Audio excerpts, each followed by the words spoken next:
Bismillahirrahmanirrahim. Assalamualaikum warahmatullahi wabarakatuh. Alhamdulillah, alhamdulillahirabbil alamin. Segala puji bagi Allah Tuhan Yang Maha Esa. Salam sejahtera bagi kita semua. Pada sesi siang hari ini kita bisa melanjutkan lagi untuk membahas materi tentang persyaratan umum instalasi listrik. Kita tadi sudah sampai di sini ya Bapak-bapak sekalian. Jadi prinsip dari instalasi listrik itu adalah ada beberapa hal yang perlu kita pegang ya. Yang pertama itu adalah prinsip masalah proteksi. Ya, tadi sudah kita bahas yaitu proteksi terhadap keselamatan manusia itu yang utama. Yang kedua juga selain manusia juga hewan. Jadi di dalam instalasi listrik juga memperhatikan masalah keselamatan makhluk hidup, nggak cuma manusia. Nah, manusia itu nanti bisa teknisi, bisa operator, bisa pekerja yang ada di situ, dan juga berkaitan nanti dengan hewan. Yang kedua itu adalah untuk instalasi listrik ya perlu dilakukan pemilihan perlengkapan yang memenuhi ketentuan. Nah, ini penting sekali pada kegiatan pengadaan atau procurement. Ini kalau kegiatan procurement dilibatkan enggak, Pak? Biasanya kita dilibatkan sih Pak, tapi untuk yang pertama mesti awal-awal dari atasan dulu, nanti kalau setelah mulai spesifikasi ke peralatan baru kita dilibatkan.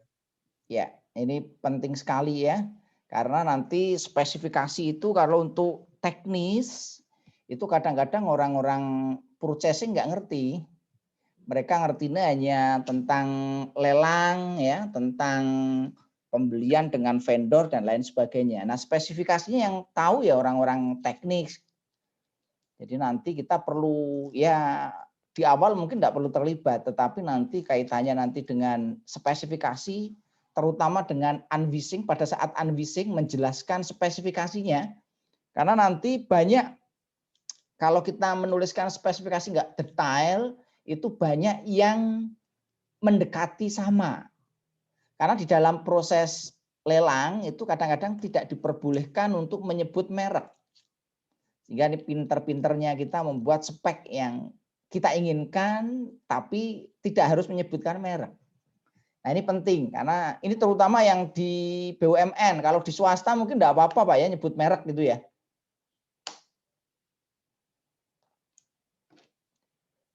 Nah ini kalau yang di BUMN itu saya tekankan untuk pemilihan kualitas ini harus dirancang dengan baik agar tidak nyebut merek tapi speknya nembak itu. Ini penting sekali. Kalau di swasta saya kira nyebut merek pun tidak apa-apa karena kan tidak dituduh sebagai monopoli. Tapi kalau di BUMN ya itu kalau Papros maksudnya swasta Pak ya? Halo? Halo? Papros Kita swasta ikutnya Pak ya? enggak, kita ikutnya Pak BUMN. Oh BUMN ya, maksudnya Kimia Farma berarti ya? Iya, betul. Oh berarti dari Kimia Farma ya. Nah kalau di situ ya nanti harus dipertimbangkan karena masuk BUMN ini nanti dalam penulisan spesifikasi harus hati-hati spesifikasi. Karena kalau kita nuliskan merek ya nanti bisa dikomplain oleh merek yang lain karena dianggap sebagai monopoli. Nah ini memang susahnya di situ nih kalau BUMN nih. Kalau swasta enggak apa-apa ya. Nah berikutnya adalah tentang pemasangan perlengkapan. Ini harus dilakukan dengan cara yang rapi ya biar nanti dalam pemasangan itu ya kriterianya apa rapi. Rapi itu kaitannya dengan estetik. Jadi nanti kalau nyaman dipandang mata itu ya. Kalau instalasi walaupun bekerja secara normal tapi enggak rapi ya repot ya. Yang berikutnya harus dengan cara yang baik dan tepat ya, terutama sekali ya fungsionalnya kerja. Tetapi ini tambahannya nanti harus rapi ya dengan cara yang baik dan tepat. Yang berikutnya kaitannya dengan pengujian. Sebelum nanti dioperasikan ya harus dilakukan pengujian. untuk membuktikan bahwa pekerjaan instalasi listrik atau pemasangan sudah sesuai dengan standar. Nah, ini kalau di dalam pekerjaan ini nanti bisa dilakukan sendiri maupun oleh pihak ketiga supaya nanti lebih kredibel. Nah, ruang lingkup dari PUIL ya, kita bahas nih ruang lingkupnya. Jadi yang dinamakan PUIL ya atau persyaratan umum instalasi listrik baik pada PUIL 2000 maupun PUIL-PUIL selanjutnya 2011, ruang lingkupnya itu adalah pada pertama pekerjaan perancangan. Jadi di dalam pekerjaan kelistrikan, pekerjaan keteknikan itu mesti diawali dengan pekerjaan perancangan. Nah, perancangan itu biasanya melakukan siapa? Bisa engineer, bisa konsultan.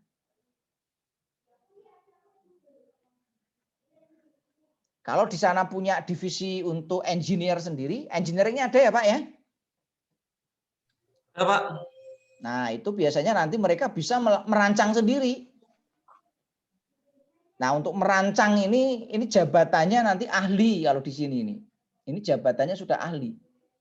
Jadi kalau nanti Pak Rian sama Pak Tri ingin jadi ahli, ya nanti harus naik tingkat ini. Dari teknisi bisa naik menjadi ahli. Nah, syaratnya ahli memang ada beberapa faktor ya. Untuk bisa menjadi ahli, yang pertama pendidikan. Jadi pendidikannya minimal S1 Pak, kalau ingin jadi ahli nih ya. Nah, kalau kita punya kompetensi tapi belum S1 ya, maka biasanya nanti kita hanya menjadi asisten. Asisten dari para konsultan, asisten dari para engineer. Sehingga nanti kita bisa membantu merancangkan. Oh, merancang sistemnya seperti ini. Nah, yang kedua adalah proses pemasangannya. Ya, ini ruang lingkup yang ada di PUIL. Yang ketiga adalah pengamanan. Yang keempat itu pemeliharaan instalasinya. Nah, ini beberapa ya yang di cover oleh PUIL. Nah, sedangkan untuk syarat instalasi listrik ya, instalasi listrik itu syaratnya seperti apa ya? Yang pertama itu tadi sudah saya sampaikan ya, kalau di undang-undangnya Undang-Undang Nomor 20 Tahun 2002 yang diperbaiki Undang-Undang Nomor 30 Tahun 2009. Ya. Jadi undang-undangnya tadi persyaratan pertama itu A3. A3 itu yang pertama adalah andal. Nah, yang dimaksudkan andal dari sisi apa? Dari sisi mekanik kalau listrik ya. Yang kedua dari sisi elektrikalnya. Dari sisi mekanik sambungannya tidak mudah lepas. Ini penting, kadang-kadang kita nyambung listrik begitu kena hujan sebentar mati ya kan. Nah, ini berarti secara mekanis tidak bagus. Atau apa namanya kena angin sedikit ya kan goyang mati. Nah, ini juga nggak bagus. Jadi nanti andal dari sisi mekanis, andal dari sisi elektrik. Yang berikutnya nanti ketepatan koordinasi pengaman, ini juga penting. Jadi di dalam pengamanan itu harus andal. Pengaman itu nanti persyaratan dari pengaman itu salah satunya harus andal. Pada saat dia dibutuhkan harus kerja. Pada saat tidak dibutuhkan ya dia harus mati. Yang kedua adalah ketercapaian. Nah, ini kalau kita melakukan instalasi listrik ya harus mudah dijangkau. Contohnya misalkan letak saklar. Jangan sampai nanti kita saklar letaknya ketinggian. Ya, stop kontak letaknya terlalu rendah. Atau desainnya terlalu apa namanya?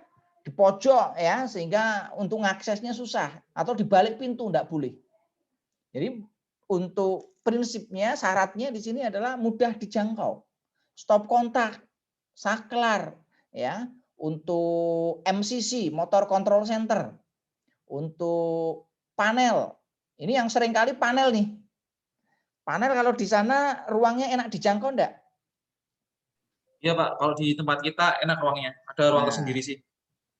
lebih bagus nanti mendesain panel ini ke depan nih ya. Panel harus didesain ruangnya harus enak, mudah dijangkau. Ini sering kali kalau saya melakukan audit ya, kadang-kadang panel itu letaknya di pojok ya kan, ruang masuknya sempit ya kan. Kadang-kadang untuk buka panel aja kita harus ke belakang dulu mentok karena pintunya itu terbatas. Ini seringkali seperti itu, ya, ketercapaian.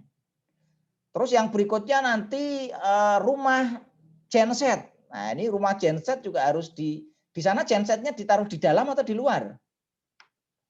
Di tempat kita di dalam, Pak. Di dalam. Pakai Dalam. rumah atau enggak? Udah. Nah, itu rumah gensetnya juga harus bagus. Sebelah belakangnya, kiri kanannya, ventilasinya, terus untuk sirkulasi udaranya. Jangan sampai nanti rumah genset jadi gudang. Ini seringkali saya lihat rumah genset itu seringkali jadi gudang. Karena kan genset itu jarang dipakai ya. Tangga nggak dipakai masuk genset. Ya, kipas angin rusak sementara masuk genset. AC rusak masuk rumah genset. Rumah genset atau gudang ini.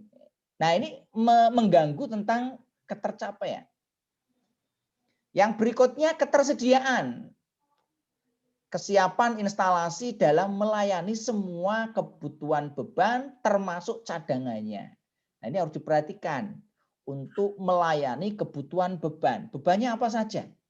Termasuk nanti cadangannya kalau nanti sumber utama itu mengalami masalah.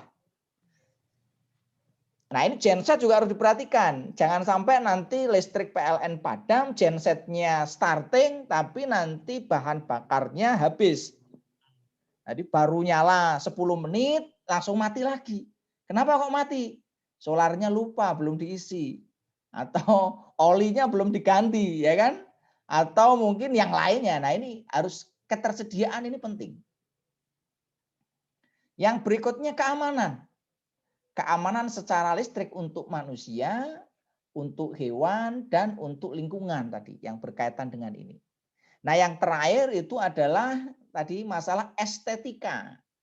Ini sekarang ini estetika menjadi sangat penting. Jadi salah satu faktor ya kan, kenapa kok sekarang banyak hanya menggunakan CB saja.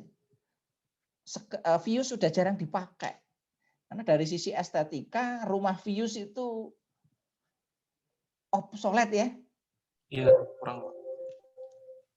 Dibanding dengan rumah circuit breaker. PHB circuit breaker kan bagus-bagus tuh. Bagus-bagus. Tapi kok rumah Vius kok nggak jelek-jelek.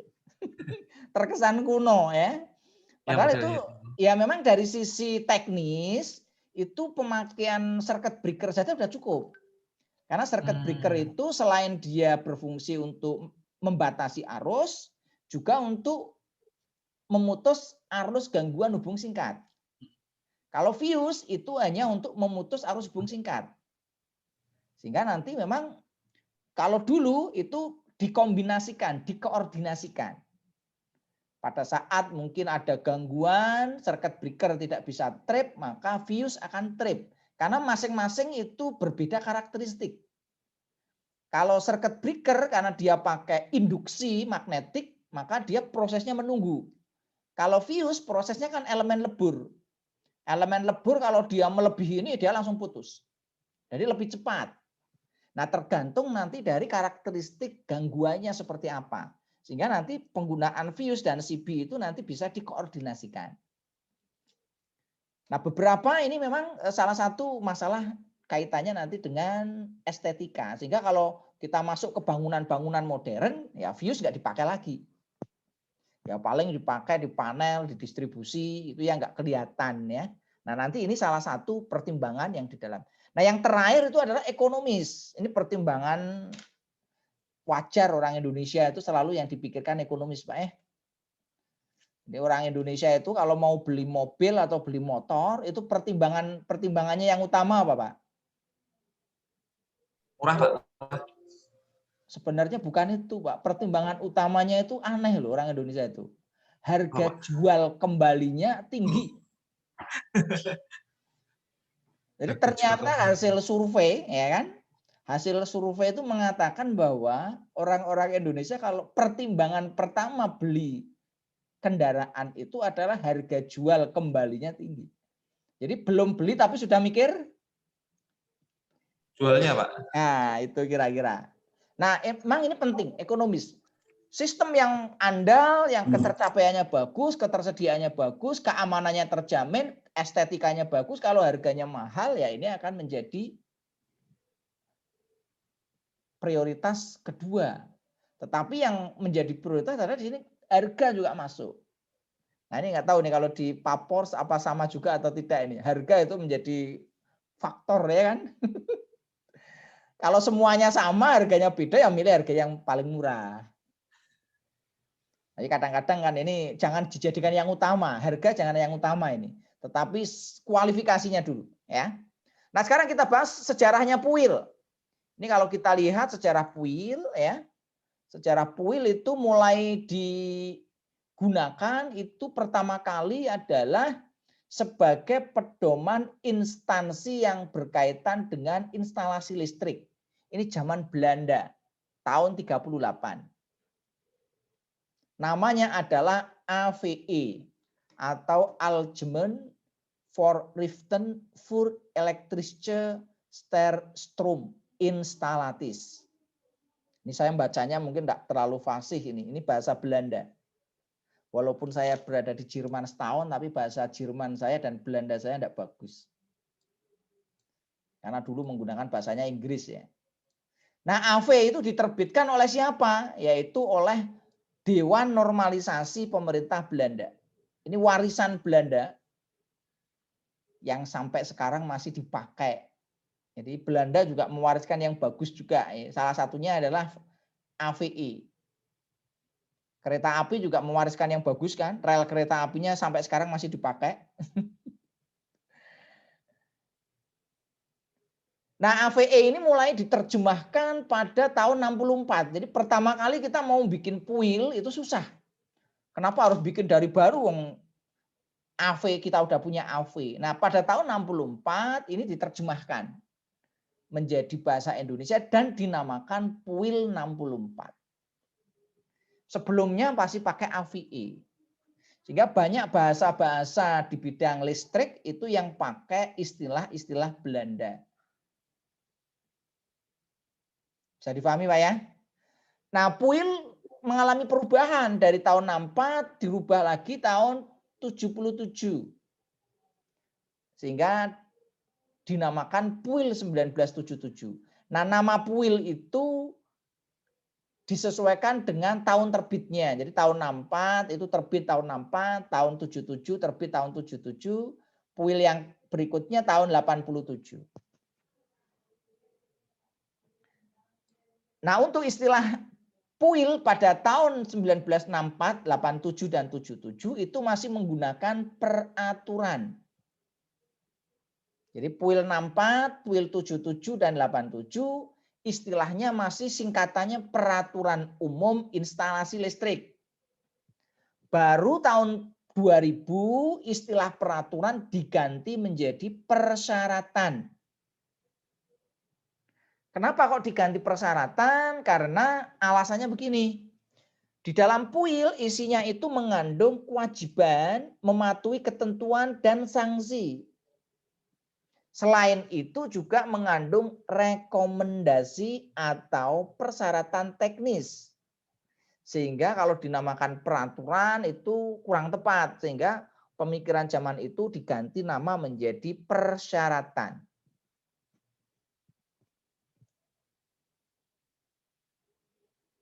Nah ini penjelasan lebih lanjutnya. Jadi kalau Puil 64, 77, dan 87 itu singkatannya adalah ini ya. Peraturan Umum Instalasi Listrik. Nah mulai tahun 2000 diganti menjadi persyaratan umum. Bukan lagi peraturan. Nah ini tadi kalau peraturan fokusnya hanya dua tadi. Kewajiban memenuhi dan sanksi.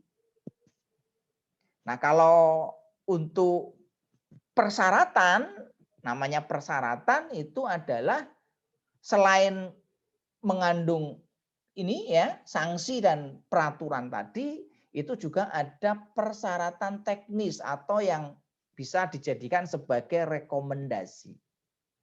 Nah, yang namanya peraturan itu hanya bisa diterbitkan oleh regulator yang berwenang. Nah, sehingga untuk menguatkan PUIL itu nanti untuk regulatornya itu dibuat menjadi standar nasional Indonesia atau disingkat SNI. Nah, siapa yang mengeluarkan? Yaitu Kementerian ESDM.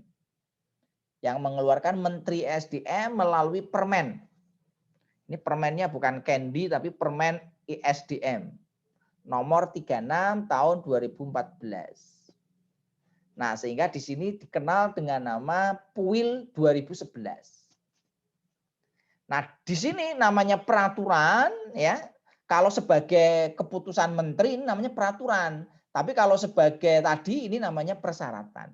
Maka di sini harus dipatuhi oleh semua pengguna, penyedia dan instansi-instansi yang berkaitan dengan ketenaga listrikan.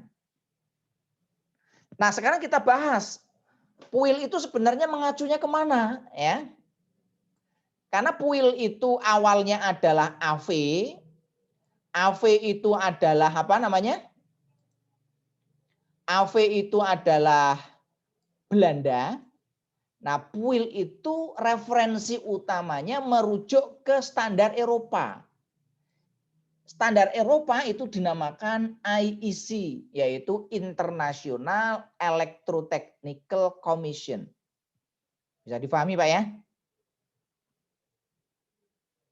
Jadi yang namanya Eropa itu adalah kawasan Eropa Barat, Eropa Tengah, minus Inggris Raya. Kalau Inggris Raya itu walaupun tempatnya di Eropa, tetapi mereka tidak mau disebut sebagai Eropa. Ya kayak Sunda lah Pak ya. Sunda itu walaupun letaknya di Pulau Jawa, tidak mau disebut orang Jawa. Kalau ditanya, orang mana? Orang Sunda. Oh Jawa Barat ya? Bukan Jawa Barat, tapi Sunda. Orang Jakarta juga ikut-ikutan gitu kan. Jadi kalau katanya kalau teman-teman yang mau pulang ke Jogja itu dibilangin mau pulang kampung gitu kan. Mau pulang ke Jawa itu. Lu padahal dari Jakarta kan Jawa, kok pulang ke Jawa itu loh. Maksudnya Jawa itu adalah Jawa Tengah, Jawa Timur, dan Yogyakarta.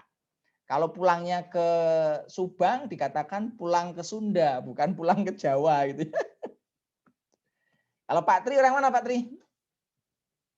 Aslinya mana Pak Tri? Asli Semarang. Asli Semarang. Kalau Pak Rian?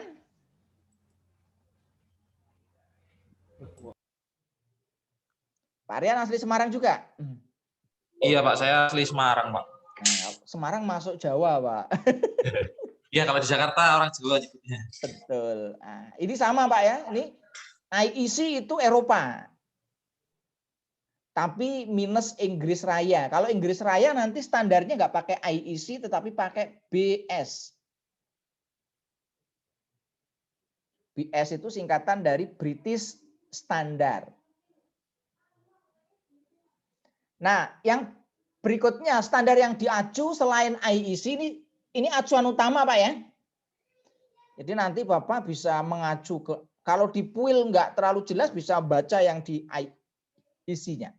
Yang kedua, dengan pertimbangan kondisi di Indonesia dalam hal kemanfaatan dan kesesuaian, beberapa itu mengacu ke standar NEC. NEC itu National Electric Codes. Yang berikutnya juga mengacu ke VDA. VDA itu Jerman. Verbund Deutscher Elektrotechniker. Yang berikutnya juga mengacu ke Australia.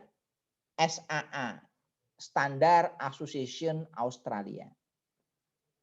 Sebenarnya ada juga yang mengacu ke IEEE internasional juga. Mengacu ke ISO ya dan lain sebagainya. Ini beberapa standar yang digunakan untuk acuan PUIL. Jadi PUIL itu bukan karangan orang Indonesia sendiri, Pak. Ya, karangan orang Indonesia yang mengacu ke standar internasional. Belanda tidak bikin sendiri aturannya, ya AV tadi. AV itu mengacu ke IEC. Nah, sekarang Untuk PUIL 2000 itu merupakan revisi dari PUIL 87. Ini ditetapkan oleh Menpentamben ya dalam keputusan menteri ini. Kalau yang tadi 2011 itu perbaikan dari PUIL 2000.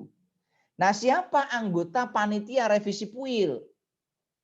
Ini ada banyak ya, ada Deptamben, ada Depkes, ada Depnaker, ada Deperindak, ada BSN, ada PLN, ada Pertamina, ada UPTL, ada APPI, ada AKLI, ada Ikindo, ada Apkabel, ada Apitindo, ada MKI, ada HAEI, Schneider, ada perguruan tinggi, ya, dan lain sebagainya. Ada banyak Pak untuk anggota panitia revisi PUIL. Nanti kapan-kapan kalau Pak Pro sudah ada ahlinya, nanti bisa nanti ikut panitia nih. Siapa tahu nanti Pak Rian diundang nanti kalau udah jadi ahli. Atau Pak Tri nanti. Ya, ini acuan untuk PUIL ya. Nah, ini untuk standar IEC, ini simbolnya. Jadi IEC itu nanti banyak dipakai ya. Jadi kita nanti orang electrical harus familiar dengan IEC. Yang kedua VDA. VDA itu Jerman. Ini kalau VDA itu kaitannya dengan trafo itu banyak menggunakan VDA. IEC keselamatan itu kita banyak menggunakan IEC. NEMA motor-motor itu mesti acuannya NEMA kan? Misalkan untuk apa namanya kelas isolasi itu pakai NEMA. Tahanan isolasi pakai itu. SAA itu Australia juga banyak dipakai di Indonesia untuk digunakan melengkapi dari standar PUIL ya. Ada NEC, ada GIS Jepang dan lain sebagainya. Ini beberapa standar yang digunakan ya, yang digunakan untuk referensi PUIL, baik referensi utama maupun referensi pendukung. Nah, sekarang kita lihat substansi dari PUIL isinya apa nih ya. Ini saya kasih ringkasannya aja. Yang pertama, substansi dari PUIL itu isinya bab 1 dan bab 2 atau bagian 1 dan bagian 2 isinya adalah tentang pendahuluan dan persyaratan dasar. Nah, ini mengacu di mana? Ini padanannya di standar IEC yaitu IEC 364.1 part 1 dan part 2. Tentang apa isinya? Yaitu scope, object, fundamental principle and definition. Jadi, PUIL yang pertama itu ya isinya tentang pendahuluan dan persyaratan dasar. Itu bagian 1 dan bagian 2. Mengacu pada standar IEC. Bisa difahami Pak ya, nanti jelasnya seperti apa nanti kita bahas. Yang kedua, bagian 3 itu mengacu ke IEC 6034, yaitu tentang apa? Tentang apa Pak ini Pak?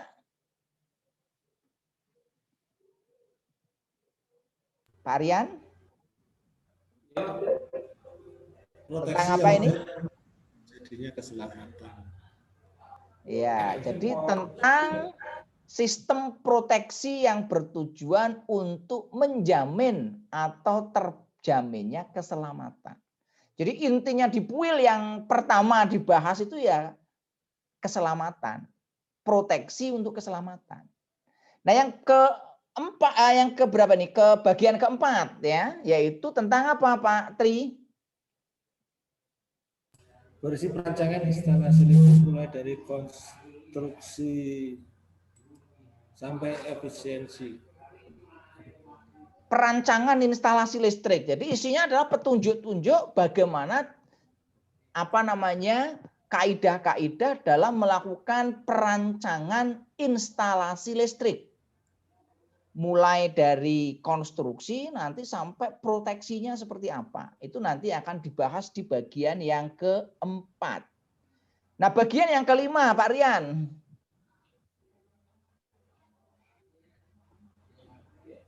Selection and erection of electrical. Ya, selection and erection of electrical equipment, yaitu apa? Tentang perlengkapan dan peralatan listrik, mulai dari berbagai jenis perlengkapan yang dipakai dalam instalasi listrik sampai maintenance-nya. Ini untuk bagian yang ke-5. Nah, bagian yang ke-6 yaitu isinya adalah tentang apa di sini?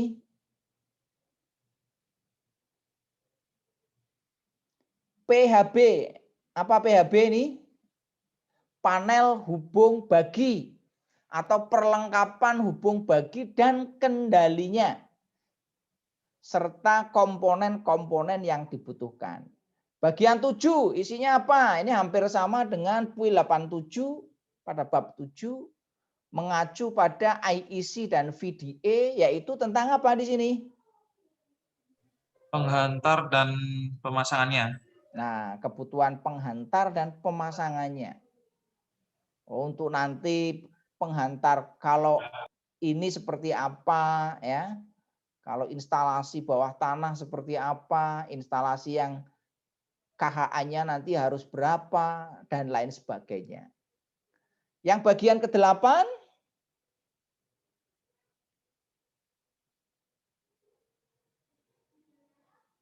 requirement for special installation or location. Jadi di sini ketentuan ya, requirement, kebutuhan-kebutuhan untuk berbagai ruang khusus. Nah, ruang-ruang khusus nanti itu ada berbagai macam. Nanti bisa kita lihat. Ruang khusus itu apa aja? Ya, ruang khusus itu bukan ruang yang umum. Kalau di rumah itu umum. Di kantor itu umum. Yang khusus nanti ada sendiri ya, sehingga nanti perlu untuk pemahaman dan buku panduan secara lengkap. Nah, bagian 9 itu berisi tentang verifikasi ya, yaitu tentang pengusahaan instalasi listrik ya, mulai dari perancangan, pembangunan, pemasangan, pelayanan pemeliharaan, pemeriksaan, pengujian instalasi, dan proteksinya. Ini yang bagian 9. Nanti kita bisa cek bareng-bareng ya. Isinya seperti apa.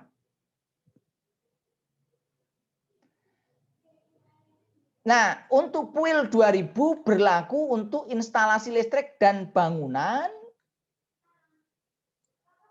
untuk tegangan rendah di sini ya, sampai dengan 1000 volt. Tegangan AC dan gardu trafo distribusi tegangan menengah mengacu pada standar NEC. Ini untuk PUIL 2000 ya, itu berlaku untuk instalasi listrik pada bangunan dan sekitarnya dengan menggunakan tegangan rendah sampai dengan 1000 volt AC. Dan juga gardu trafo distribusi tegangan menengah. Nah, kalau tegangan menengah itu range-nya tadi adalah dari 1000 sampai berapa? TM. 1000 sampai 35.000 volt. Atau 1 sampai 35 kV. Termasuk nanti trafo ya dari distribusi primer ya. Dari distribusi primer 20 kV itu nanti menjadi wilayah dari PUIL ya, baik PUIL 2000 maupun 2019. Nah, pembagian menjadi 9 bagian ini sama persis pada pembagian pada PUIL tahun 87. Cuma ada beberapa yang dilakukan modifikasi ya. Nah, sama dengan PUIL 87, PUIL 2000 juga dilengkapi dengan lampiran. Ada juga nanti lampiran pada PUIL-nya. Nah, lampiran isinya tentang apa? Isinya adalah tentang pertolongan pertama pada korban kejut listrik. Kalau ada orang terkena kecelakaan berupa kejut listrik, maka petunjuk pertolongan pertamanya yang harus dilakukan seperti apa? Misalkan dengan memberikan pernafasan buatan. Nah, di sini mengambil dari standar yang digunakan oleh Australia atau SAA. Bisa difahami, Pak ya? Bisa, Pak. Pak izin tanya, kalau untuk SAA itu lebih ke apa, safety, lebih ke safety ya kita untuk mengadaptasinya ya, lebih ke K3 ya? Betul, Pak. Ya, SAA itu safety-nya. Jadi ini kaitannya, ini yang hampir semuanya yang kan itu, Pak ya, tentang safety yang banyak itu. Jadi sebenarnya untuk peraturan-peraturan itu ya selain safety itu nanti ada, kan tadi ada ini, Pak ya, ada andal. Ya. Andal itu kaitannya quality tadi ya. Ada aman. Nah, aman itu kaitannya dengan safety sama lingkungan. Jadi sebenarnya yang diacu itu ya standar-standar itu. Jadi yang diacu adalah bagaimana nanti kita bisa mendesain ya, memasang, mengoperasikan, memelihara instalasi listrik yang memenuhi A3 tadi. Andal, aman, dan akrab lingkungan. Nah, kalau untuk yang diambil oleh si kuil pada ini, yang diambil yang ininya. SAA itu ngambilnya pertolongan pertamanya. Tadi kalau yang ini tadi yang diambil mananya kan? Kan yang diambil beda-beda. Bisa dipahami, Pak ya? Bisa, Pak, bisa. Nanti kita bahas ya. Nah, ada beberapa ketentuan baru ya. Kenapa kok ada perubahan puil? Nah, biasanya perubahan puil itu ada dua kejadian. Yang pertama, kejadian pertama itu ada ketentuan baru pada standar internasional. Karena IEC itu rujukan utama, begitu rujukan utamanya berubah, ya maka rujukan kitanya jadi berubah. Bisa dipahami, Pak ya? Seperti warna kabel itu berubah ya. Terus nanti ada tahanan isolasi itu juga berubah untuk beberapa tegangan ya. Terus untuk grounding juga sama. Terutama nanti kan kalau yang grounding konvensional nggak berubah, yang 5 ohm itu nggak berubah. Oh. Cuma untuk yang petir itu kan belum terbukti secara yang untuk metode radius. Kalau yang konvensional kan sudah terbukti ya. Ya. Pakai sangkar Faraday atau pakai Franklin itu kan sudah terbukti. Sudah proof lah. Cuma yang pakai radius, yang pakai ini kan belum terbukti. Belum.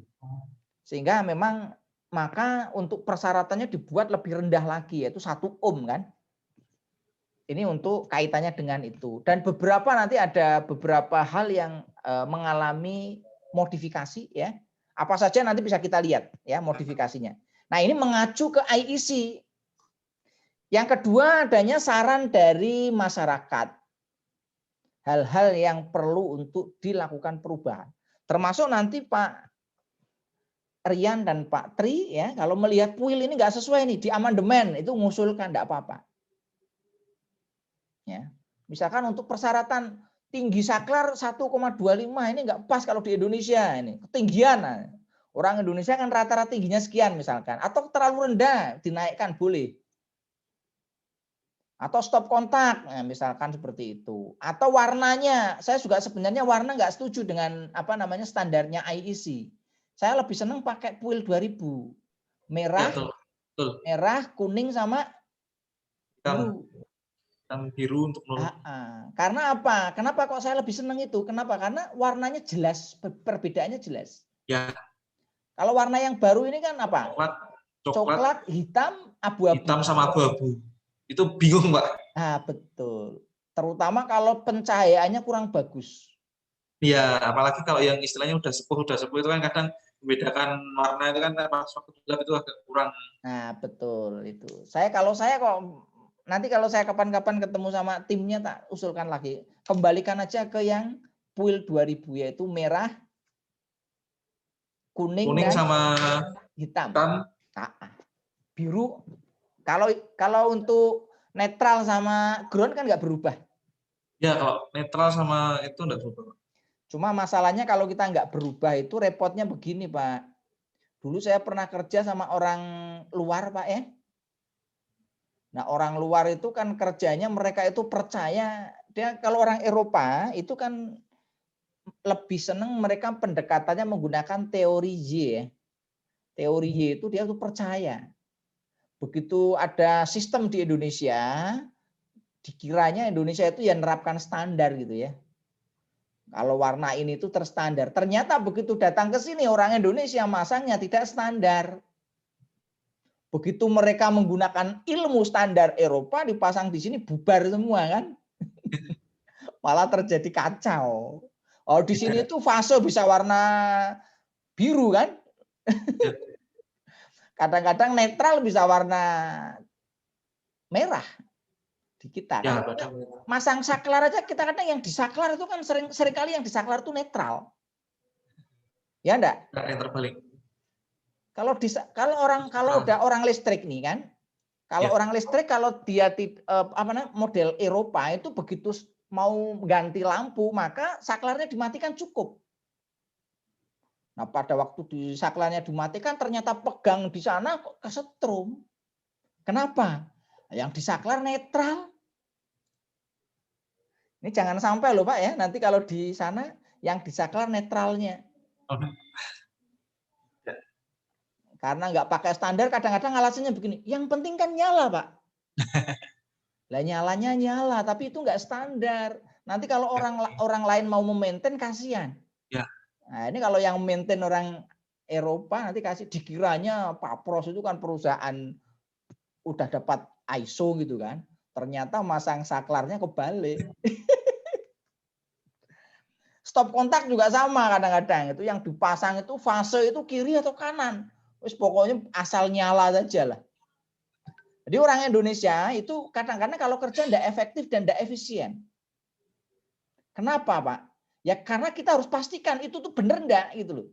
2 kali. 2 kali. Padahal kalau orang sana udah pasti yang sebelah kiri itu udah pasti fase, yang kanan udah pasti netral. Iya. Kalau sudah pakai ini orang apapun di sana kalau masang yang namanya kabel warna merah zaman dulu yaitu mesti fase R. Tidak mungkin merah itu fasenya T gitu. Nah, ini yang kadang-kadang kita menjadi tidak efektif dan efisien karena kita harus mengukur. Kita harus pastikan ini tuh masih ada strumnya atau tidak. Oke ya, berikutnya kita bahas ya. Nah, sekarang kita bahas satu persatu ya. Bagian pertama isinya itu pendahuluan. Isinya ini kalau nggak salah ya, nanti bisa dicek di puilnya, yaitu yang pertama maksud dan tujuan. Yang kedua ruang lingkup dan acuan.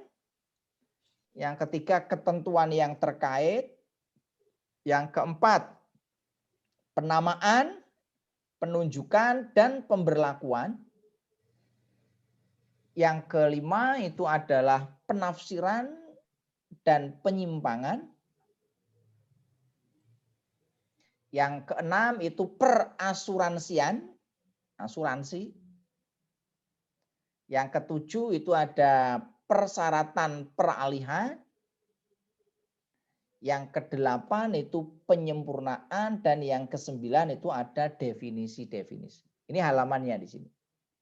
Nanti bisa dilihat di daftar isi dari puil. Sekarang yang kedua. Yang kedua itu adalah tentang persyaratan dasar. Apa persyaratan dasar? Ada beberapa yang dibahas yaitu adalah tentang proteksi untuk keselamatan. Itu 2.1. Itu yang banyak dibahas di sini. Yang kedua adalah proteksi perlengkapan dan instalasi listrik. Ini proteksi juga.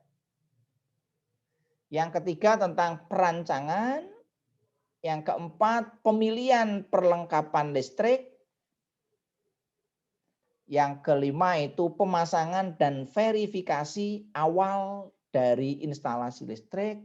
Dan yang keenam itu tentang pemeliharaan.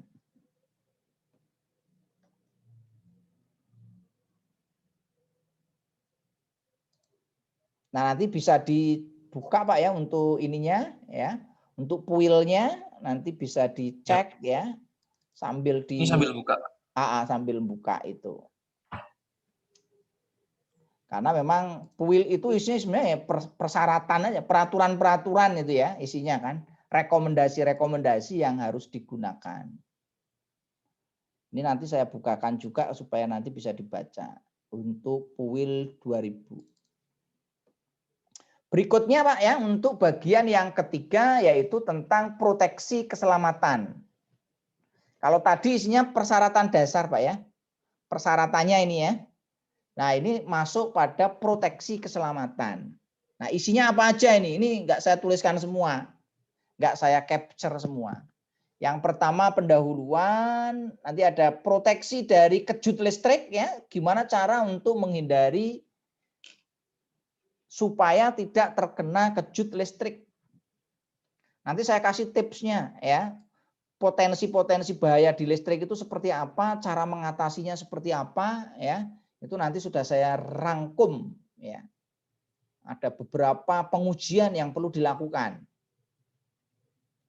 Baik di pembangkit, di trafo, di motor, di penyulang atau feeder, di tegangan rendah ya. Itu kira-kira seperti apa. Yang berikutnya adalah proteksi dari sentuh langsung maupun tak langsung. Ini. Sentuh langsung itu berarti langsung baik sengaja maupun tidak sengaja menyentuh bagian yang bertegangan. Kalau sengaja ya mungkin ini bisa karena apa namanya ingin membuktikan bahwa dia itu tahan terhadap setrum. Lulusan Banten, Pak. Atau juga apa namanya kalau sengaja ya jarang lah ini. Atau kita mungkin memang bekerja tanpa menggunakan ini langsung. Kalau biasanya tak sengaja, kalau tak sengaja itu mungkin ada bagian isolasi yang mengelupas. Kabel mengelupas, kita nggak ngerti. Atau ada peralatan isolasinya lepas, atau kabel mungkin malah belum kita isolasi sambungan.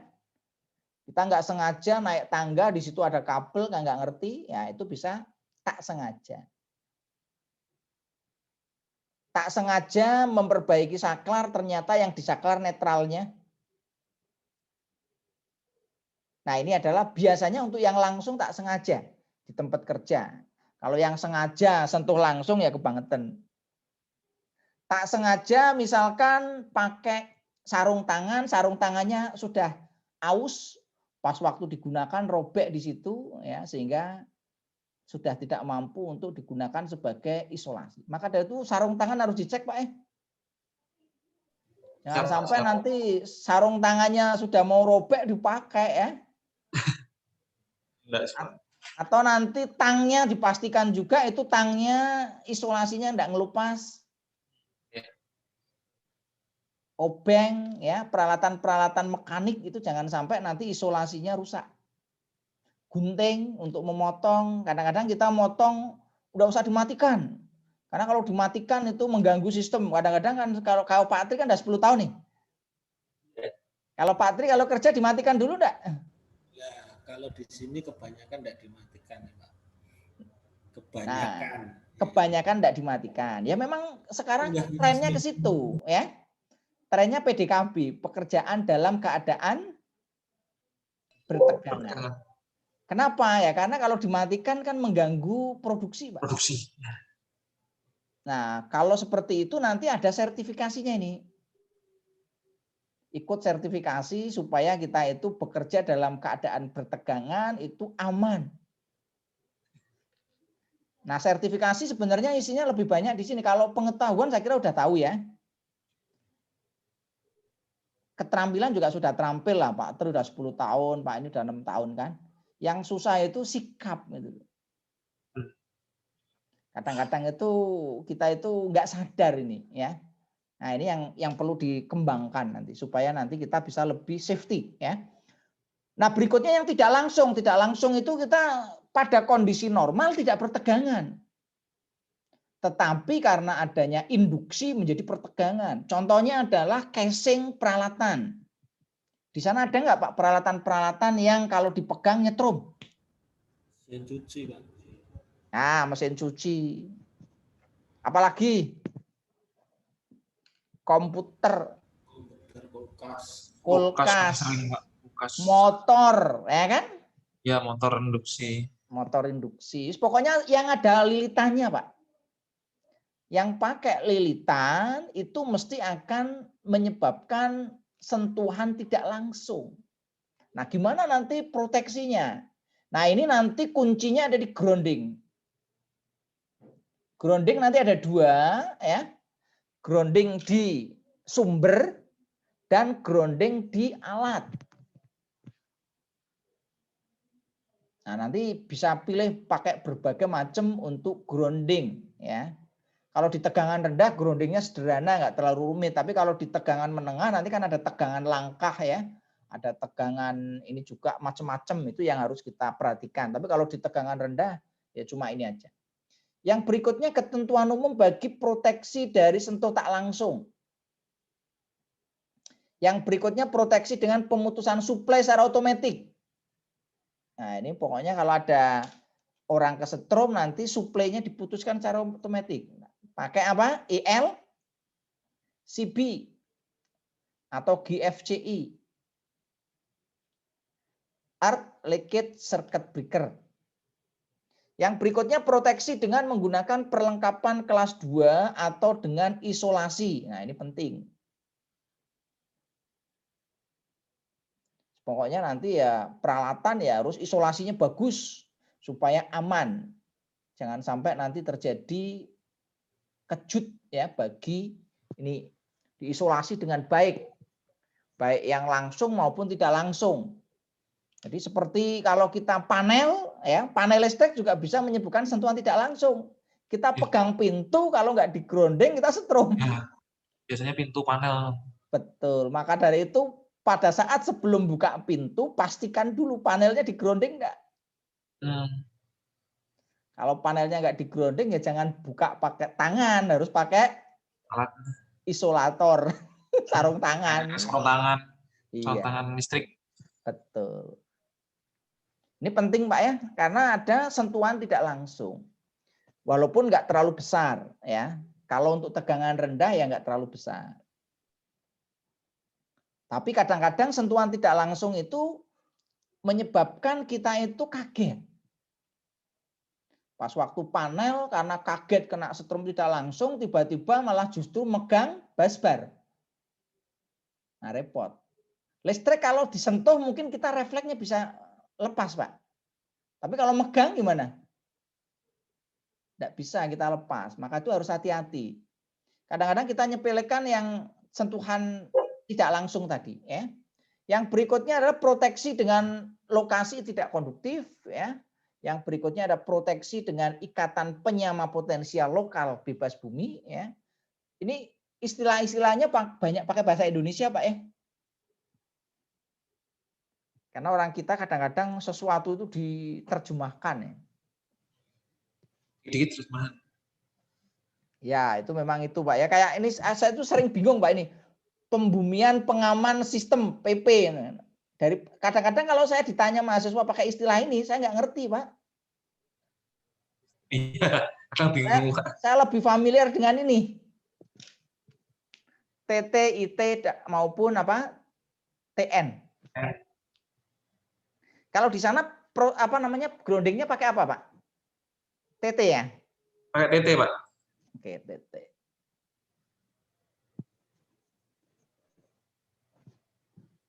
Yang berikutnya proteksi dengan separasi listrik ya. Terus penggunaan gawai proteksi arus sisa ini paham enggak maksudnya gawai proteksi arus sisa? Enggak Pak, enggak. Ini itu ELCB ini. Atau RCCB.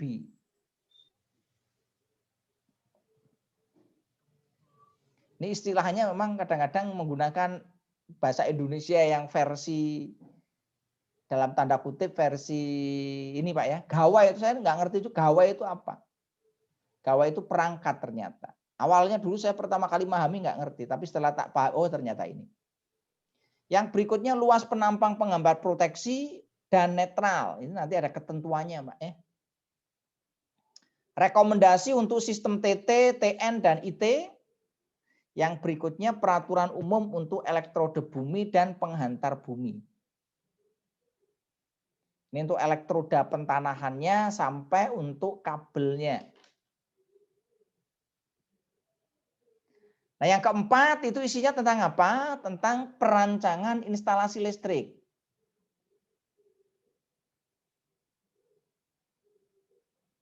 Nah, untuk instalasi perancangan ini sebenarnya untuk level dalam hal merancang, Pak ya. Ini kita bahas ya. Isinya adalah persyaratan umum. Yang berikutnya susunan umum, kendali dan pengaman. Terus cara perhitungan kebutuhan maksimum di sirkuit utama dan sirkuit cabang. Ini nanti ada perhitungannya. Kebutuhan maksimumnya nanti seperti apa. Terus 4.4 itu jumlah titik beban dalam setiap sirkuit akhir. Ya. Yang berikutnya adalah tentang sirkuit utama pelanggan. Sirkuit itu rangkaian, Mbak ya. Yang berikutnya 4.6 itu tentang sirkuit cabang dan sirkuit akhir. Yang 4.7 pengantar netral bersama. 4.8 pengendali sirkuit yang netralnya dibumikan langsung.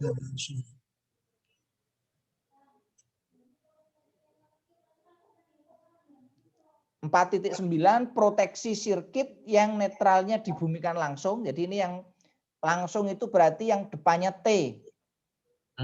Ya. Kalau tidak langsung depannya I. Kalau TT berarti dia dibumikan langsung. Langsung itu maksudnya tidak melalui resistor atau reaktor. Paham ya? Kan nanti di pembumian itu ada yang lewat resistor, ada yang lewat reaktor, ada yang langsung. Nah, untuk tegangan rendah, rekomendasinya itu adalah langsung atau solid. Kenapa kalau tegangan rendah kok pakai langsung? Karena nanti kalau ada gangguan ke tanah, arus gangguannya tinggi. Kalau arus gangguannya tinggi, maka deteksinya mudah. Karena deteksinya mudah, nanti peralatan proteksi akan cepat kerjanya. Sehingga nanti gangguan itu bisa segera dipadamkan. Nah, untuk sistem instalasi tertentu, kadang-kadang ada gangguan tapi listrik tidak boleh mati. Kalau ditanahkan langsung, ya kan? Ya nanti alatnya rusak, ya kan? Maka caranya gimana? Supaya nanti ada gangguan tetap listrik nggak boleh mati. Yang mati yang terganggu saja, nggak apa-apa. Yang tidak terganggu nggak usah mati. Maka terpaksa kita menggunakan IT. Paham ya Pak ya? Pak. Nah ini untuk pentanan. Nanti kalau mau dibahas pentanan saya bahas lebih detailnya ya. 4.10 pengendalian dan proteksi sirkuit yang netralnya dibumikan tidak langsung. Nah ini tadi tidak langsung itu ya IT tadi. Kalau yang langsung itu TT dan TN. Pembumian itu kan ada 5 Pak ya. Ada IT, ada TT, ada TN. Nah yang TN itu ada 3. Ada TNCS, ada TNS, ada TN. TNS itu spirited yang dipisah, kabel netral sama ground. Kalau yang digabung namanya TNC, combine. Ada yang gabungan TNCS, combine spirited. Nah itu untuk jenis sistem pentanahan. Masing-masing punya plus dan punya minus. Yang berikutnya perlengkapan pengendali api dan asap kebakaran. Kalau sana pakai kebakaran pakainya apa Pak? Apar. yang kecil pakai apa? Kalau Yang besar pakai hidran. Oke. Pakai selimut api. Ada.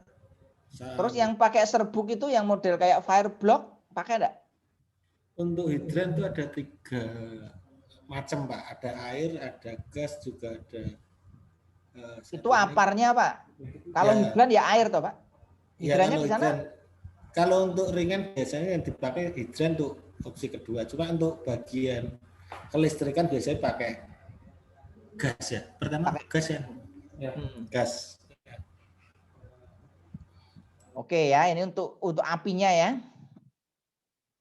Yang berikutnya 4.12 itu adalah saklar dan pemutus sirkuit. Yang 4.13 itu lokasi dan pencapaian PHB atau panel hubung bagi. Atau perlengkapan hubung bagi. Nah, bab 5 membahas tentang apa? Bagian 5 yaitu tentang perlengkapan listrik. Mulai dari ketentuan umum, pengawatan perlengkapan listrik, ya, armatur penerangan. Ini armaturnya, Pak ya. Jadi bukan peralatan anunya, ya. Yang berikutnya fitting lampunya, terus lampu roset, ya, tusuk kontak, kotak kontak. Jadi di sini stop kontak itu istilahnya adalah kotak kontak. Kalau steker itu di sini istilahnya adalah tusuk kontak. Ini kadang-kadang bingung istilahnya ini. Kalau di sana stop kontak pakainya apa, Pak? Istilahnya apa di sana? Stop kontak juga. Stop kontak. Nah, di sini stop kontak itu adalah kotak kontak. Yang berikutnya meter, circuit, dan kontrol. Yang 5.6 generator. 5.7 piranti rendah. 5.8 trafo dan gardu trafo. Nah, ini nanti kalau urusan trafo, gardu trafo nanti bisa dibaca di bagian 5.8. 5.9 akumulator atau aki, 5.10 kapasitor. Kapasitor bank ada, Pak, di sana? Ada, Pak, di tempat kita. Untuk di panelnya atau di mana, Pak? Di panel MDP. Panel MDP ya? Iya. Ya, ini faktor dayanya berapa di sana, Pak, terukur? Setelah pakai kapasitor bank? 0,99. Wah, mantap, 0,99. Sudah bagus, Pak, berarti 0,99 ya. Oke, yang berikutnya resistor dan reaktor. Yang 5.12 itu piranti pemanas. Yang 5.13 perlengkapan pemanas induksi dan dielektrik. Ini di labnya ada nggak, Pak, induksi, Pak? Kompor induksi ada? Ada, Pak. Nah, ini masuk di sana. Di lab-lab, Pak, biasanya, Pak, untuk kompor induksi. Iya, betul. Kalau di sekarang kebanyakan enak pakai kompor induksi. Cuma kalau di rumah-rumah di kita kan masih pakai kompor gas ya. Iya, masih. Kalau di Eropa nggak ada pakai kompor gas.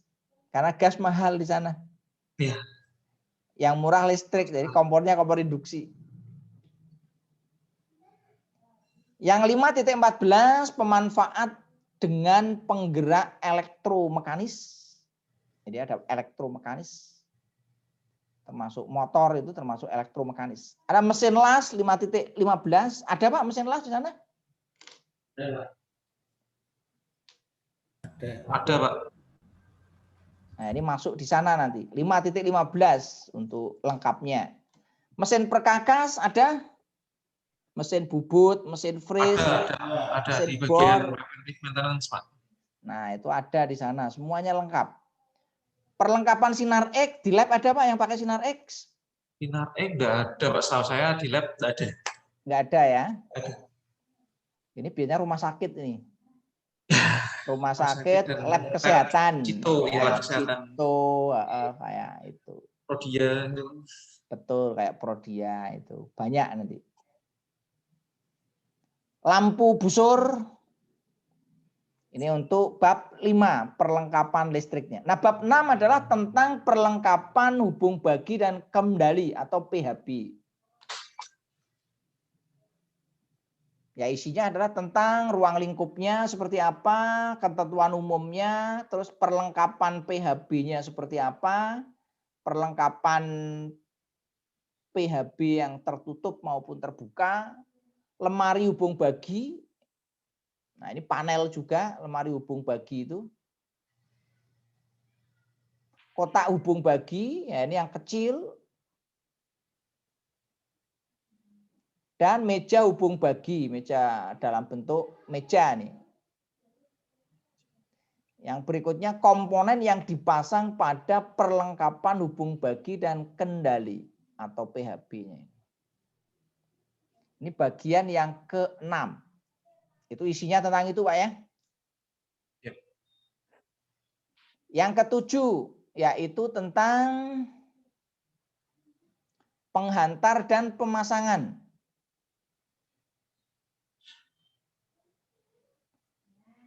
Yang pertama isinya adalah tentang pendahuluan umum, yang kedua tentang identifikasi penghantar dan warna.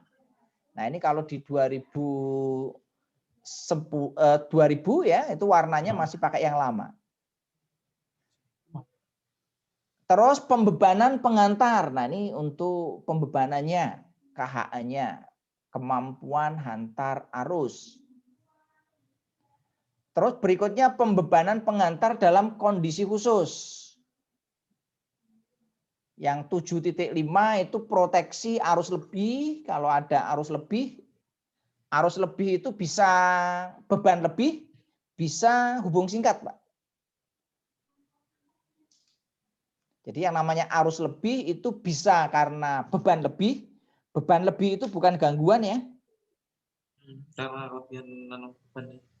Karena kesalahan operator. Ya, kesalahan manusia itu, beban lebih itu. Kemampuannya 100 kok dikasih 105 kok bisa loh. Nah, kalau overload. Walaupun kalau beberapa peralatan bisa di overload ya, kayak contoh sederhana trafo bisa di overload. Tapi waktunya enggak boleh lama. Motor juga bisa di overload tapi waktunya enggak boleh lama. Kalau lama ya jebol. Boleh overload tapi enggak boleh lama. Generator boleh tapi ya enggak boleh lama. Tapi kalau generator nanti kan ada kurva capability-nya, enggak boleh sebenarnya sih. Karena kalau generator di overload nanti dia akan vibrasi.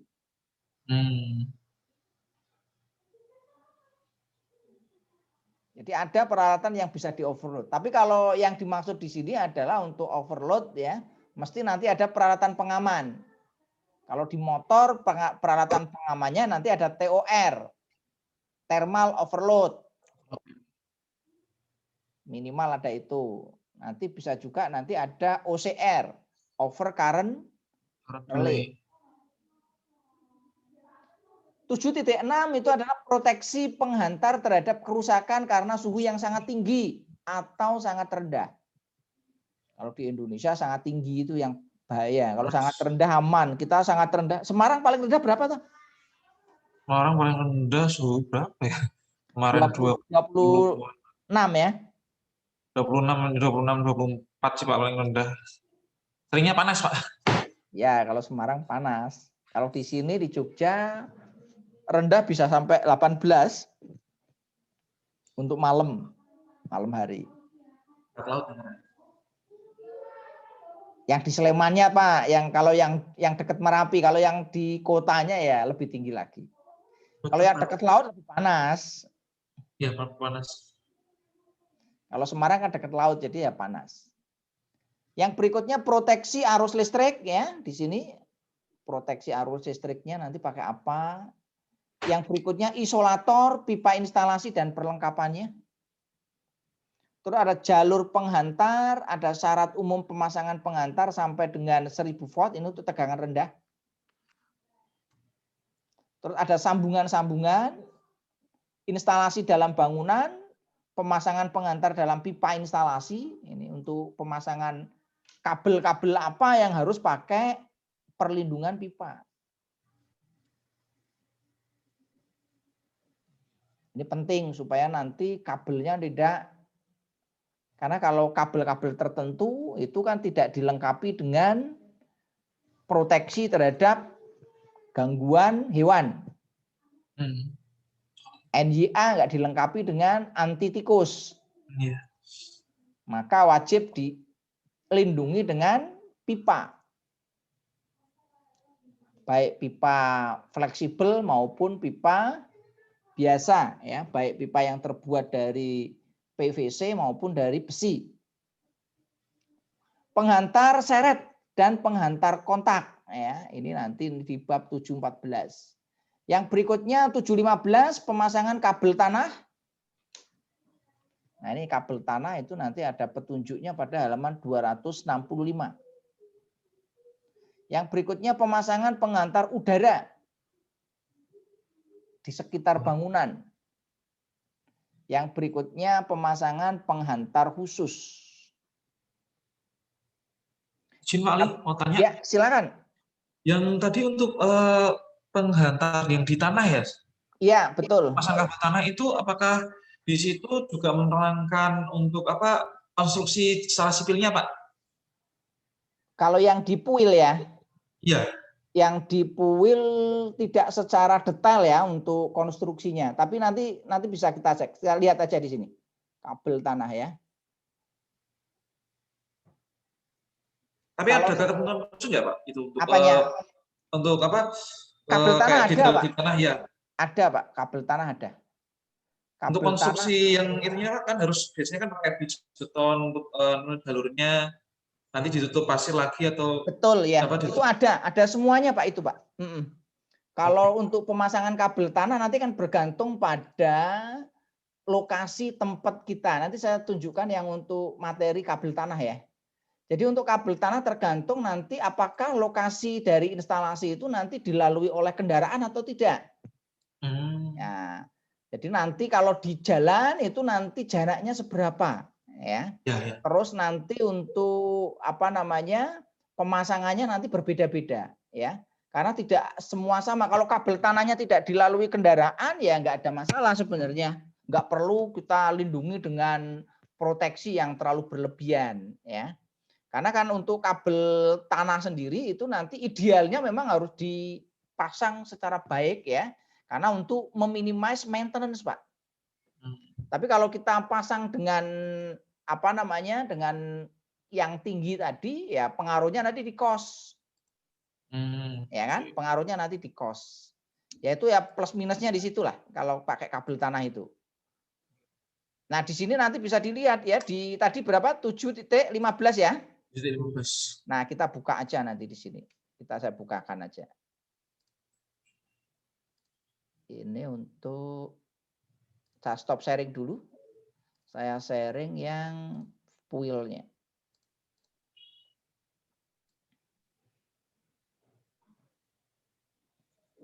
Ada di 7.15. Kurang besar. 8, 7.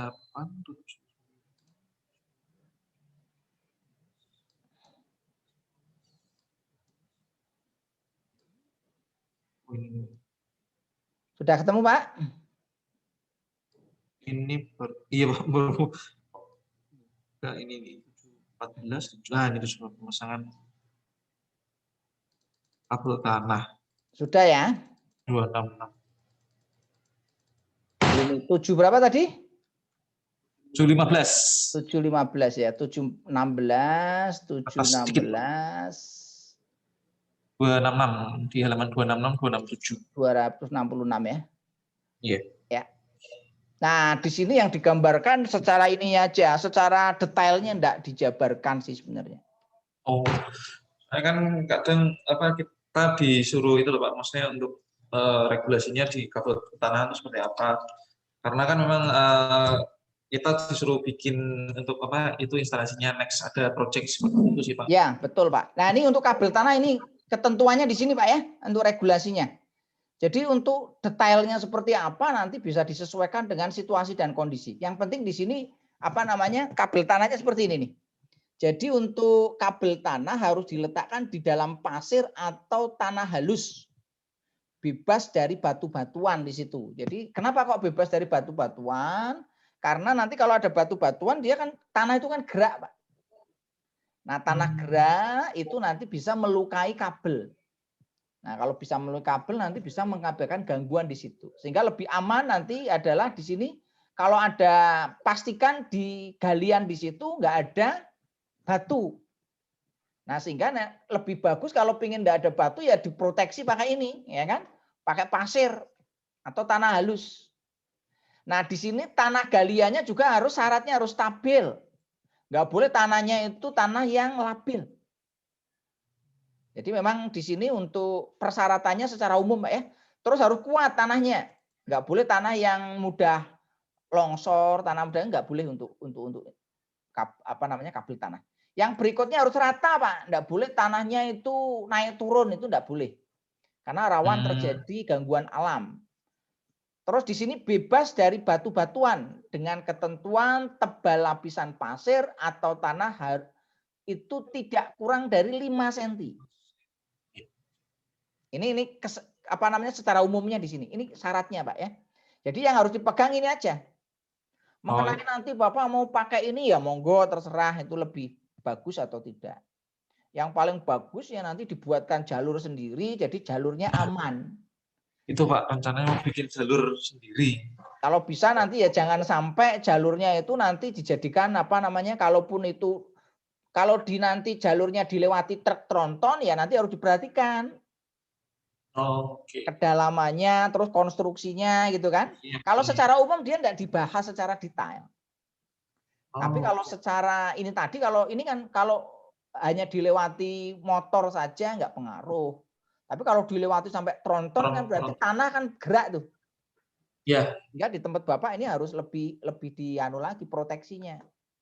Kedalamannya harus ditambahkan supaya nanti tronton itu tidak langsung tekanannya itu menekan kabel. Bisa difahami Pak ya? Bisa Pak. Nah ini penjelasannya ada di 7.15.15 ya. Untuk tegangan yang lebih tinggi harus dipasang di bawah kabel tanah untuk tegangan yang lebih rendah. Bisa difahami ya? Jadi kalau di situ ada tegangan 380, ada 220, maka di sini gimana nih? Tegangan yang lebih tinggi harus dipasang di bagian ya. Jadi tidak boleh kebalik, yang tegangan lebih tinggi di atas, tegangan lebih rendah di bawah. Terus yang berikutnya 7.16 apa Pak? Persilangan antara berkas kabel tanah haruslah diambil salah satu tindakan proteksi seperti diuraikan dalam butir A dan B di bawah ini. Nah ini apa? Di atas berkas kabel tanah yang terletak di bawah harus dipasang tutup perlindungan dari lempengan atau pipa belah dari beton atau sekurang-kurangnya dari bahan tahan api yang sederajat. Itu Pak ya. Kalau persimpangan ya. Yang berikutnya di sini tutup pelindung ya pada kedua ujung harus menjorok keluar sekurang-kurangnya 0,5 meter dari berkas kabel yang terletak di atas. Diukur dari kabel sisi luar. Nah, ini adalah ketentuannya di sini. Yang kedua, Pak Tri, silakan dibaca.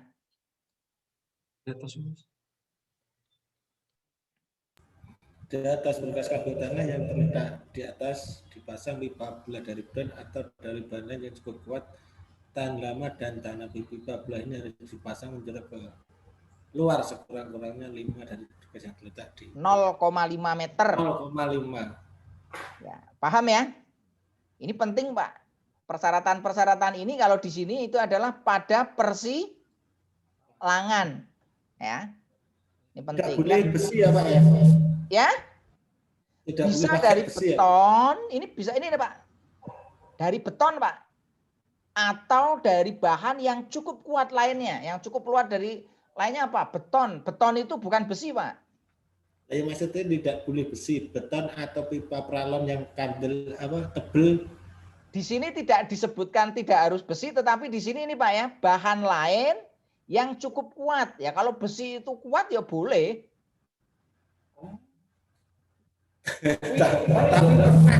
Tapi ada risikonya itu Pak. Ada risiko Pak. Ah?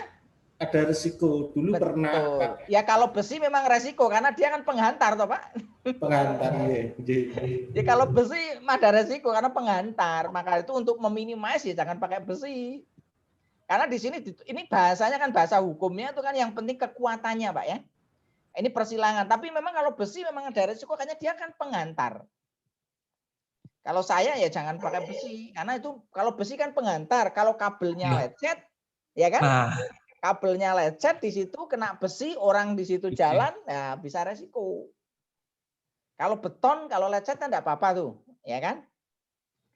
Nah, idealnya kalau kabelnya lecet, peralatan proteksi detek nih, sehingga nanti tahu oh di sini itu ada yang bermasalah. Begitu ya, Pak ya?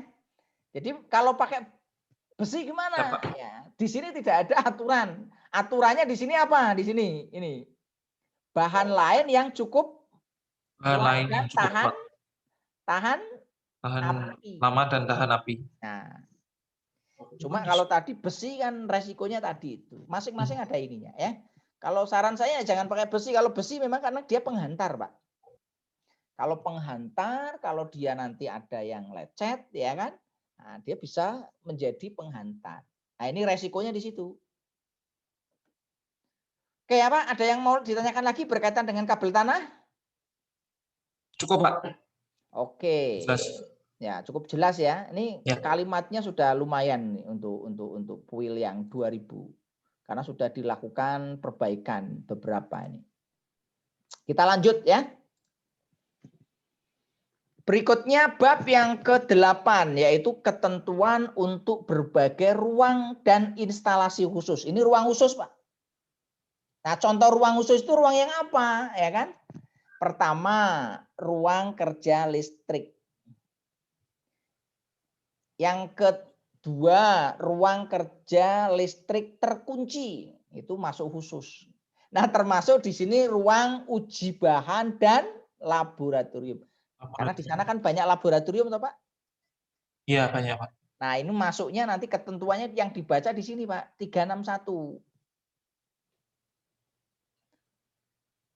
Masuk titik 8.4 Pak ya. Jangan menggunakan Bapak laboratorium pakai ruang kerja ya, beda. Pakai kantor, pakai ruang meeting ya beda. Untuk laboratorium nanti pakai di sini ketentuan khusus ya.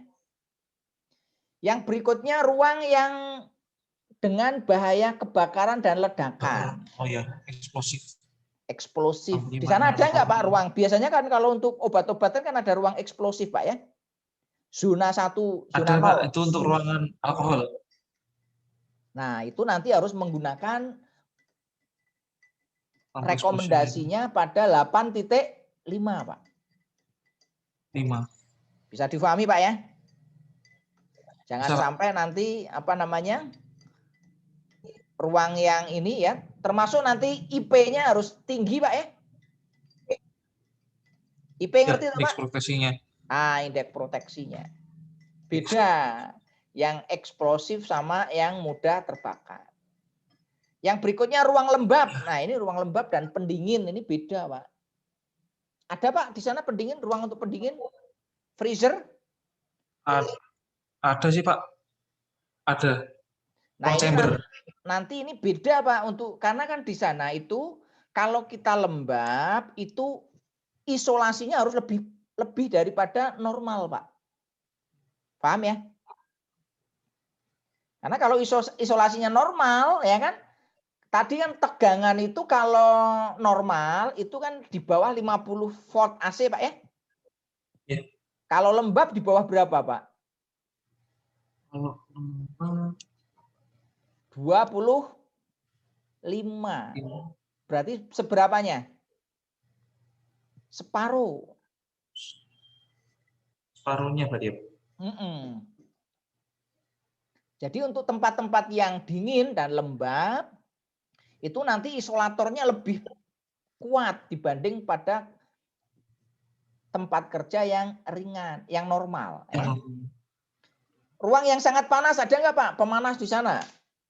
ada sih Pak, ruang panas sih. Ada ruang panas di ruang produksi untuk penyimpanan obat setelah cetak. Nah, ini juga isolasi kalau terlalu panas itu mudah lapuk, Pak. Paham ya? Oh, Isolator itu kalau kena panas ya, di ruang lebih panas, dia lebih lapuk. Kalau terlalu dingin itu dia butuh lebih panjang ya, lebih itu ya, lebih kuat. Kalau dipanas itu mudah lapuk sehingga nanti maintenance-nya, pengukurannya nanti beda. Magernya beda Pak dengan yang normal ya kan. makanya Jangan Pak, waktunya disamakan.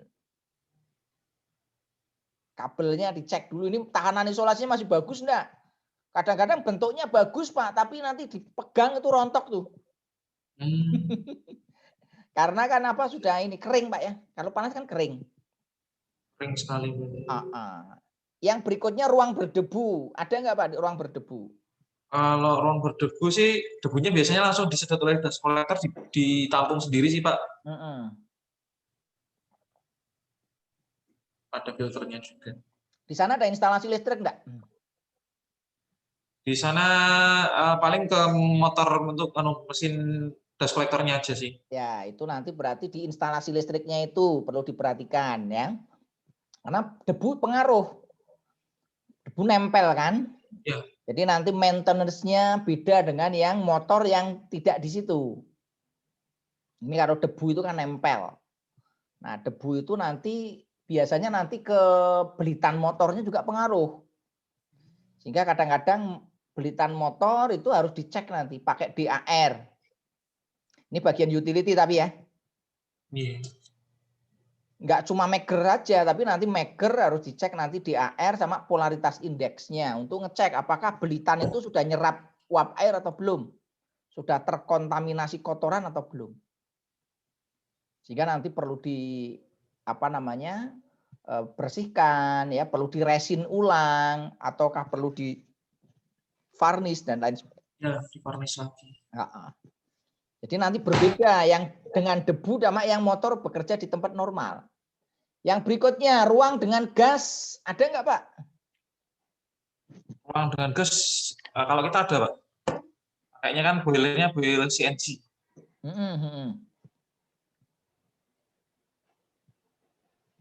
Boilernya pakai gas itu ya? Ya, pakai CNG. Pakai. Terus yang korosif ada nggak? Banyak mesti. Banyak sih Pak, terutama di penyimpanan bahan kimia. Nah betul Pak. Nah ini masuknya ruang khusus nih. Nanti baca di 372 ya. Ini ternyata ya banyak Pak ini masuk ini ya. Ruang radiasi nggak ada ya radiasi ya? Di lab nggak ada Pak untuk ada, Pak. penyinaran sinar gamma, sinar X, sinar nggak ada ya? Nggak ada Pak di tempat kita.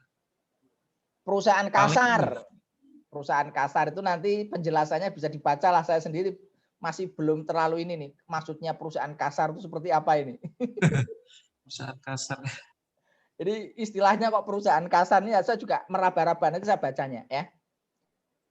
Ini kalau karena yang itu Pak, lampu Pak UV itu termasuk radiasi enggak? Ultraviolet ya? Iya. Ultraviolet masuk radiasi enggak ya? Kalau untuk kesehatan berbahaya Pak. Nanti dicek Pak, saya nggak begitu hafal Pak ini Pak UV Pak ya. Oh iya. Masuk radiasi atau tidak. Maksudnya ditanyakan ke bagian yang mengetahui itu, bagian kimia Pak ya.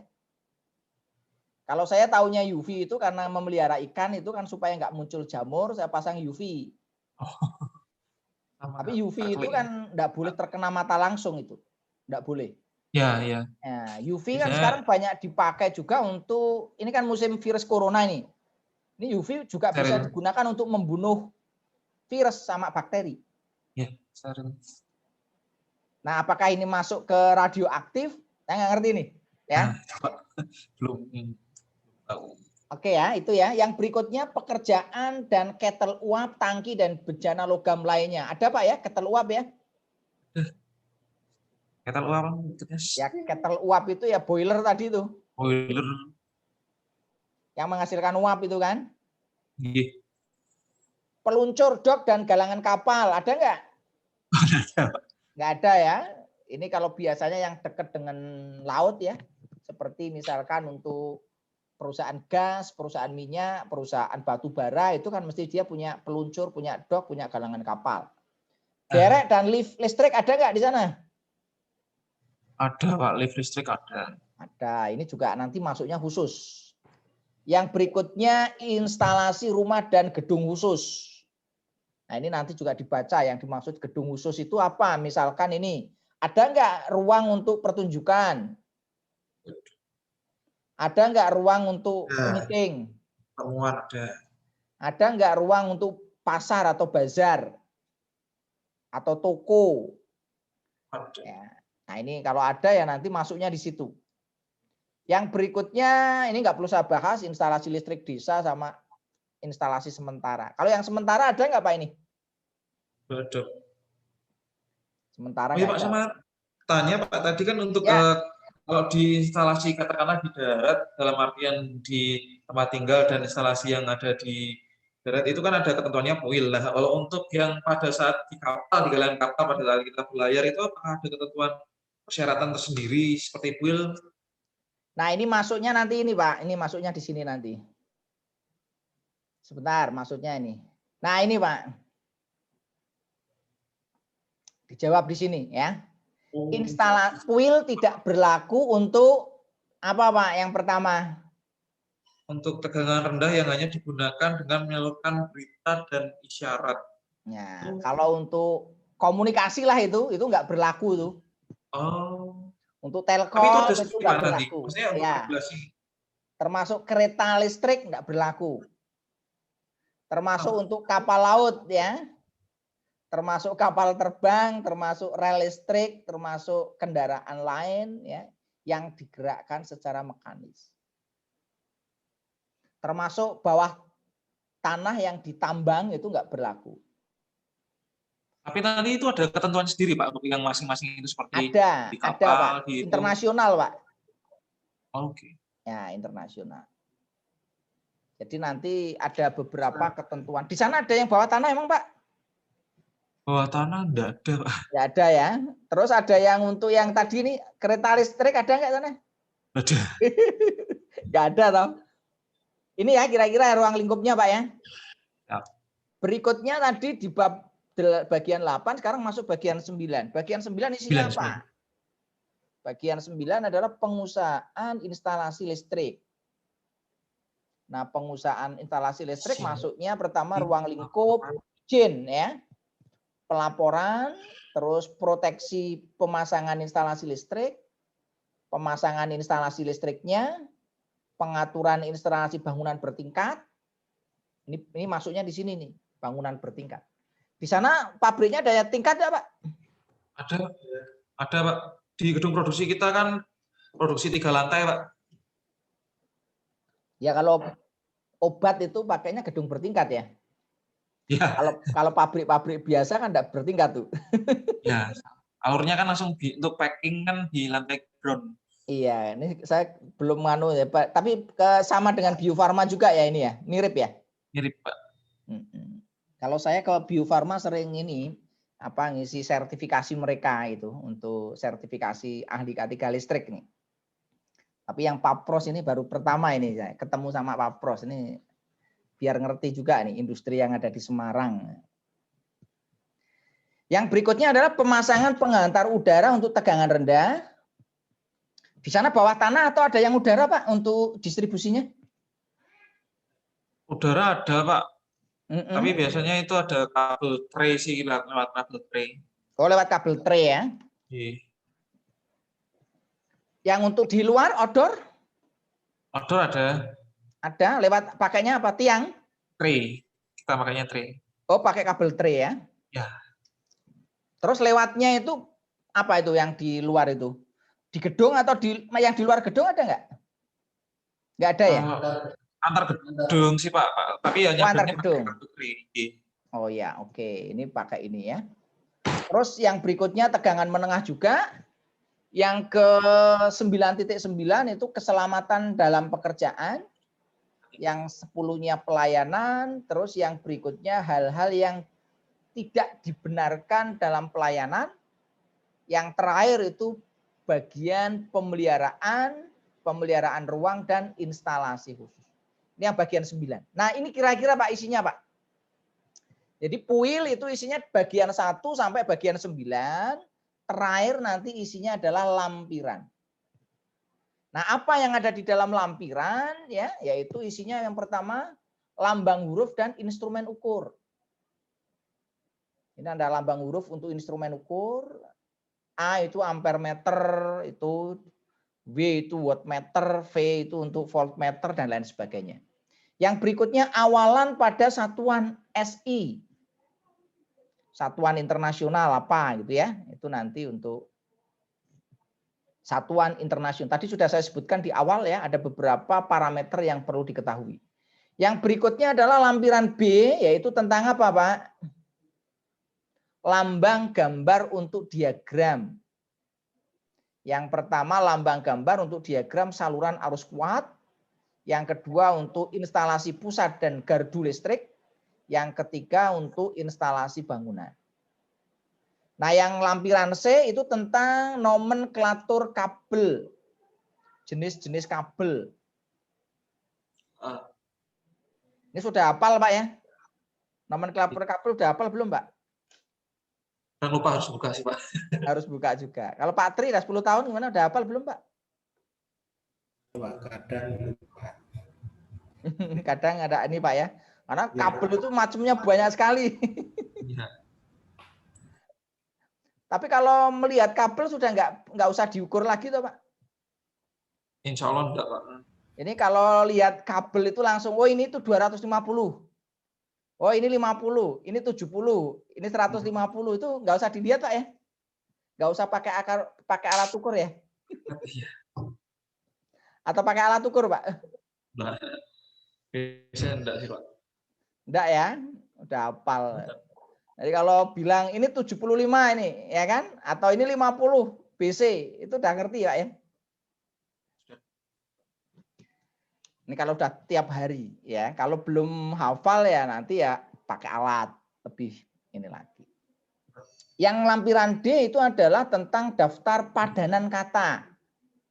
Daftar padanan kata Indonesia-Inggris dan Inggris-Indonesia. Ini tadi Pak, kayak pemutus itu circuit breaker. Pemisah itu apa? Disconnecting switch. GPAS itu ELCB atau GFCI. Ya, memang kita sering menerjemahkan itu. Yang lampiran E itu adalah pertolongan pertama pada kecelakaan kerja akibat listrik ya. Yang lampiran F itu ada daftar gambar dan lampiran G itu ada daftar tabel.